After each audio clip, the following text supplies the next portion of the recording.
I went from being a captain in the Army, and I was a commander of a homeland defense site in Japan, where we monitored North Korea for missile activity. And I was in charge of 100 guys there, to moving into my parents' basement and trying to start this real estate startup while I went to school at night. And it was not glamorous. It was not sexy. It took me a long time to get started. But eventually, I partnered with a few friends and we started our first business, which was a flipping company. In that kind of evolved then after 5 years into buying these longer term buy and hold properties, and then eventually discovering this really high cash flowing strategy that I invest in today. Wow, that is amazing. So I have to ask because flipping houses is very top of mind for a lot of people when they think about real estate investing. There's a lot of people on the internet talking about it. You know, HGTV has a show talking about it. So help me understand, how in the world did you leave flipping houses to doing this? What did you discover that was so much better than flipping houses? Yeah.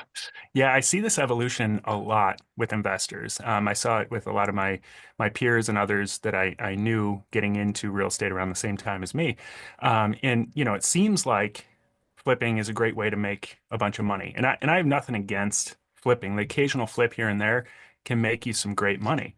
But there's a huge difference between that and building a business around flipping, where, with this business, we started accrue a lot of overhead. We had staff, we had an office, we basically created a mini call center with, tens of thousands of dollars going out in off-market marketing to try to get more deals. And we basically set up this system where we needed about 4 deals a month at least to pay the bills, so we had to get 4 new deals under contract every month. Um, and when you rely on that, when you have to do that, it makes you make different decisions than just taking the occasional opportune flip that comes along. And so we had this massive amount of volume. And the reason you don't see flipping companies at massive scale is because every project's different and you're using different contractors and new unique problems come up. So it's a very difficult business to scale. And so after a while, I realized, the margins just keep compressing.